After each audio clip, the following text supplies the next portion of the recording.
Assalamualaikum warahmatullahi wabarakatuh. Saya Siti Hajar binti Aziz, nombor matrik 065600 akan membentangkan mengenai maf'ulun fih. Maf'ulun fih ialah perkataan yang menerangkan kata kerja dari segi masa dan tempat. Maf'ulun fih terbahagi kepada dua, iaitu zaraf zaman dan zaraf makan.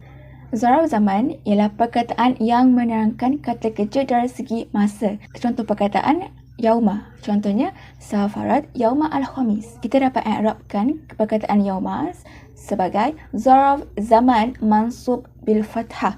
Okey, manakala zaraf makan pula ialah perkataan yang menerangkan kata kerja dari segi tempat. Contoh perkataan amama. Contoh ayat, waqafa at-talibu amama al-mudarris. Kita dapat i'rabkan amama sebagai zaraf makan mansub bil fathah. Daripada kedua-dua contoh ini, dapatlah kita lihat bahawa hukumnya adalah mansub. Seterusnya, kedua-dua zaraf ini pula terbahagi kepada dua. Pertama, sama ada zaraf mubaham atau mahdud, dan yang kedua, sama ada zaraf mutasarruf atau ghair mutasarruf. Seterusnya, kita akan masuk kepada jenis-jenis zaraf zaman dan makan.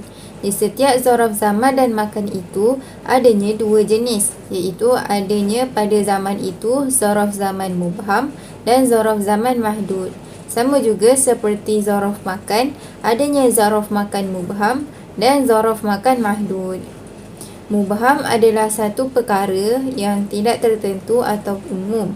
Adapun mahdud atau boleh ditakrifkan sebagai muhtas dan muakkad, ianya adalah satu perkara yang berunsur sesuatu yang telah ditentukan ataupun khusus. Yang pertama adalah zaraf zaman mubham, yang bermaksud perkataan yang menunjukkan masa berlakunya sesuatu perkara namun masanya berlaku secara umum. Mahdud pula adalah perkataan yang menunjukkan kepada masa berlakunya sesuatu perkara yang ditentukan masanya secara khusus. Contoh bagi mubham adalah abadan, yang bermaksud selamanya. Selamanya adalah perkataan yang umum merujuk kepada masa yang tidak diketahui tempohnya bila, hanya menunjukkan pada masa, iaitu selamanya. Contoh ayat, uhibbuki fillah abadan abada. Maksudnya, kita suka selamanya. Tak ada waktu yang kita tak suka sebab ianya secara umum. Contoh mahdud pula seperti yaum. Penggunaan dalam ayatnya adalah fi hadzal yaum azhabu ilal qaryah. Maknanya, pada hari itu telah diketahui bila berlaku, iaitu masanya ialah hari ini. Dan ada masa zaraf mubham boleh menjadi mahdud apabila ada perkataan yang boleh menghilangkan kesamarannya. Contohnya seperti musim bunga dan musim panas. Seterusnya adalah zaraf makan, iaitu suatu yang merujuk kepada tempat. Adapun makan mubham yang bermaksud perkataan yang menunjukkan kepada sesuatu tempat secara umum. Kedudukan sesuatu tempat itu tidak dapat ditentukan secara khusus kerana imejnya tidak dapat dilihat secara fizikal. Makan mahdud pula ialah perkataan yang menunjukkan kepada suatu tempat yang tertentu dan khusus dan imejnya boleh dilihat dan ditentukan. Contoh bagi makan mubham adalah seperti 6 sisi, depan, belakang, kiri, kanan, atas dan bawah. Nilai tempat seperti kilometer dan meter juga merupakan contoh bagi makan mubham. Dan yang terakhir adalah contoh bagi makan mahdud, iaitu sesuatu tempat yang diketahui dan boleh dilihat, seperti rumah, sekolah dan lain-lain. Bismillahirrahmanirrahim. Assalamualaikum warahmatullahi wabarakatuh. Nama saya Nur Syafiqah Auni binti Muhammad Abduh, nombor matriks 066326. Saya akan membincangkan tentang zaraf mutasarrif dan zaraf ghair mutasarrif. Zaraf mutasarrif ini adalah lafaz-lafaz yang digunakan sebagai zaraf dan bukan zaraf, seperti mubtada, khabar dan maf'ulun bih. Contoh zaraf adalah seperti yaumin, syahrin, sanatin, usbu'in dan sebagainya. Zaraf ini boleh digunakan untuk menunjukkan waktu atau tempat terjadinya fi'il.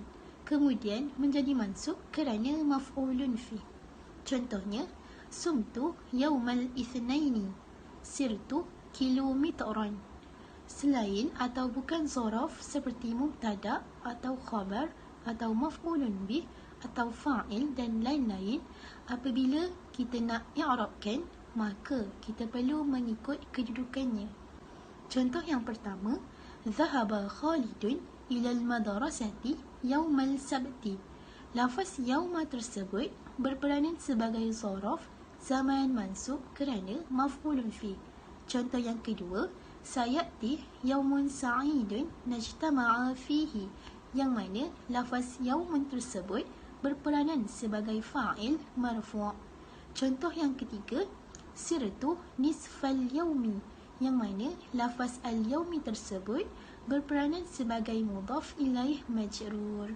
Contoh yang keempat, yaminuka awsi'u min shimalika, yang mana lafaz yaminu tersebut berperanan sebagai mubtada. Zaraf ghair mutasarrif ini pula adalah lafaz-lafaznya hanya digunakan sebagai zaraf sahaja.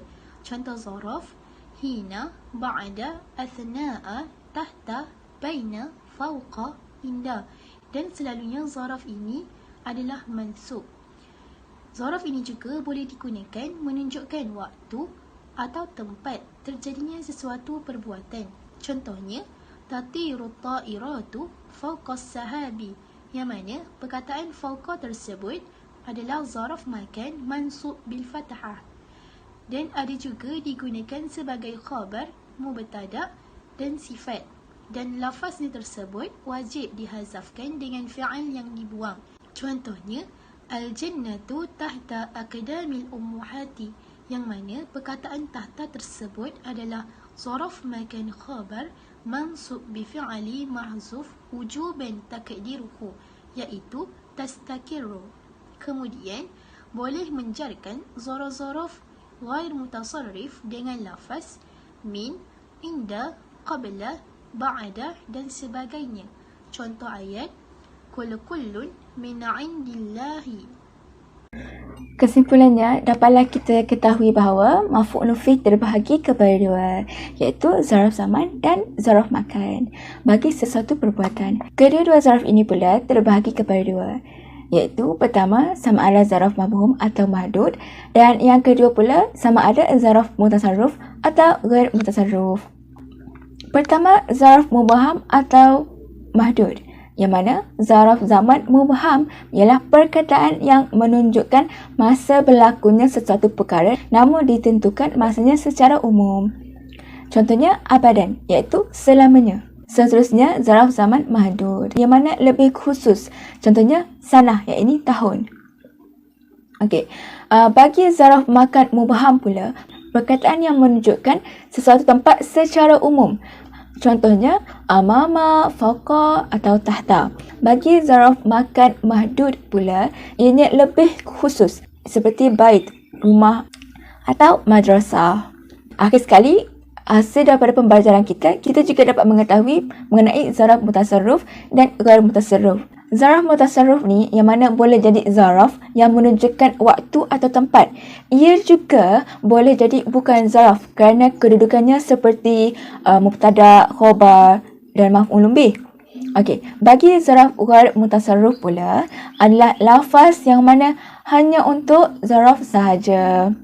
Oleh itu, saya berharap dengan adanya pembentangan daripada kumpulan kami, orang ramai dapat mempelajari tajuk ini dan menyedari bahawa terdapat keindahan dalam mempelajari bahasa Arab dan pada masa yang sama dapat menarik minat orang ramai untuk mempelajari bahasa Arab. Itu sahaja daripada kumpulan kami. Sekian, terima kasih.